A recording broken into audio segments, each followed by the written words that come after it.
Cricket ಆಡಕ್ಕೆ ಹೆಂಗೆ 8 ಮಂದಿ ಆದ್ವಿ, ಇನ್ನು 3 ಆದ್ರೆ 11 ಮಂದಿ ಆಯ್ತೀವಿ ನೋಡು. ಅಂಥ ಗಂಡು ಮಕ್ಳು ಯಾರು ಇನ್ನು 3? ನಾನಿನಿ. ನೀನು ಗಂಡು ಮಗ? ಈ ಆಟ ಆಡ್ಬೇಕಂತ ನನಗನ ಭಾಳ ಆಸೆ ಅದ. ಆದ್ರೆ ನೀವು ನನಗೆ ಬೇಗ ಬೇಗ ಚೀಲ ಅಂದಿಗೆ ನನಗೆ ಸಿಟ್ಟು ತರಿಸ್ತೀರಿ. ಅದಕ್ಕೆ ನಾವು ಅಲ್ಲೇ ಅಂತಿದ್ದೆ. ಆದ್ರೆ ಈಗ ಗೊತ್ತಾಯ್ತು, ಆ ಬ್ರಿಟಿಷರ ಕೈ ತಳಗೆ ಕೆಲಸ ಮಾಡೋದಕ್ಕಿಂತ ನಮ್ಮ ಊರವ್ರ ಜೊತೆ ಕ್ರಿಕೆಟ್ ಆಡಿದ್ರೆ ಅವ್ರನ್ನ ನಮ್ಮ ದೇಶ ಬಿಟ್ಟು ಓಡಿಸ್ಬೋದಂತ ಗೊತ್ತಾಯ್ತು. ಅದಕ್ಕೆ ಬಂದೆ.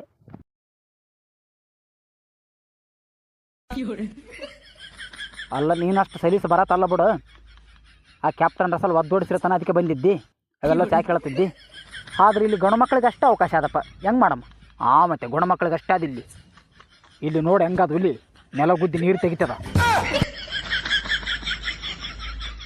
ಇಲ್ಲೊಂದಾದ್ ನೋಡಿ ಇಲ್ಲಿ.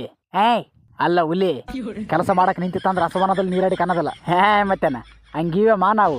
ಮತ್ತೆ ಈ ಸೆಪ್ ಮಾವನ್ ನೋಡು, ಚೇಳ ಕಡ್ದವ್ರಿಗೆ ಯಾವ ಕಡ್ದವ್ರಿಗೆ ತಪ್ಪಲ ಕುಟ್ಟಿ ಕುಟ್ಟಿ ಔಷಧಿ ಹಚ್ಚಿ ಕೈ ಎಷ್ಟು ಬಿರ್ಸಾವತ್ ನಾವು. ಬಿರ್ಸಾತವ ಮತ್ತೆ ತಿಕ್ಕಿ ತಿಕ್ಕಿ ಔಷಧಿ ಮಾವ. ಸುಮ್ಮನಿರಲ್ಲೇ ಕುರಿಗಳೇ ಏನೇನೋ ಅಂತಾರೆ ಬಾಡ್ರಿ. ಏನೇನು ಅನ್ನಕ್ಕೇನ ಹಂಗಮ್ದಾಗ ಸ್ವಲ್ಪ ಇರುತ್ತೆ ನೀನು. ಆಕಿ ಮಲ್ಲವತ್ತಿ ಈ ಹಳೆ ಸುದ್ದಿ ಎತ್ತಬಾಡ್ರ, ಸುಮ್ಮನೆ ಕುಂದ್ರಲ್ಲೇ. ಅದೇ ಈ ಮೂಕಪ್ಪನ್ ನೋಡ್ರಿ, ಒಂದೊಂದು ಕ್ವಿಂಟಲ್ ಜಾಳಕ್ ಚೀಲ ಹಂಗೆ ಎತ್ತನ. ಇತ್ತ ಗಣ ಮಗ ಅಂದ್ರು ಅಪ್ಪದಪ್ಪ.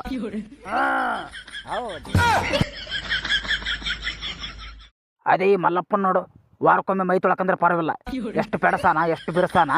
ಮಾವ ವಾರಕ್ಕೊಮ್ಮೆ ಮೈ ತೊಳಕಂದ್ರೆ ಮನಸ್ಸು ಅಸ್ಸಾದ ನಂದು. ಅವ್ರೆಲ್ಲಾರು ಗಣ ಮಕ್ಳಂದ್ರೆ ಒಪ್ಪತ್ತದ. ಕ್ಯಾಪ್ಟನ್ ರಸಲ್ ನೆದರ್ ಹಾಕ್ಯಂದ್ರ ಕ್ರಿಕೆಟ್ ಆಡಕಂದ್ರೆ ರೆಡಿ ಆಗ್ಯಾರ. ನೀನು ಇನ್ನವ್ರು ಬೂಟ್ ಪಾಲಿಶ್ ಮಾಡ್ತಿದ್ದಿ. ನಿನ್ನ ಗಣ ಮಗ ಅಂತ ಹೆಂಗೆ ಅಂದ್ಕೋಬೇಕು ನಾವು? ನೋಡು, ಈ ಹುಡುಗ ಸಂತೆಗೆ ರೆಡಿ ಆಗ್ಯದ, ಇನ್ನು ಮೀಸೆ ಸಂತೆಗೆ ಚಿಗಿರಿಲ್ಲ. ನೀನು ಊರ್ದ ಮೀಸೆ ಬಿಟ್ಟಿದ್ದಿ ದಗದಿಲ್ದ. ನೀ ಏನು ಸಿಟಿಗಾರಕ್ಕೆ ಹೋಗ್ಬೇಡಪ್ಪ. ನಿನಗೆ ಬುದ್ಧಿ ಬರಲ್ಲ ಅಂತ ಹಿಂಗೆ ಮಾತಾಡಿದ್ವಿ ಅಷ್ಟೇ. ನಿನಗೀಗನ ತಿಳಿತಲ್ಲ ಗುಲಾಮ್ಗಿರಿ ಮಾಡಬಾರ್ದಂತ. ಅಷ್ಟು ಸಾಕು ಬಿಡು. ಹೆಂಗನ 9 ಮಂದಿ ರೆಡಿ ಆದೀವಿ ಕ್ರಿಕೆಟ್ ಆಡಕ್ಕೆ. ಇನ್ನಿಬ್ಬರಾದ್ರೆ ಆಯ್ತು ನೋಡು. ತಮ್ಮ ನೀ ಕಡೆ ಅಂದ್ರೆ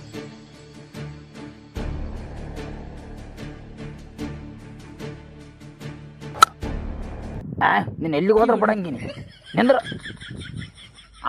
ಯಾನಮ್ಮ ನೋಡ್ತದ ನೋಡು, ಗುಂಡಕ್ಕಾದ ಉಳುತ್ತದ. ಇಟ್ಟವತ್ತಪ್ಪ.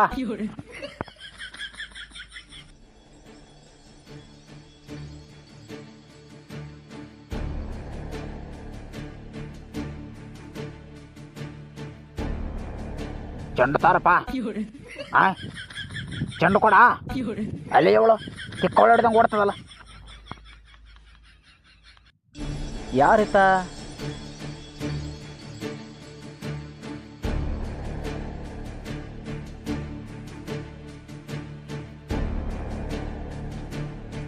ಇಲ್ಲಿ ಭುವನ್ ಯಾರು? ನಾನೇ ಭುವನ್. ನೀವ್ಯಾರು?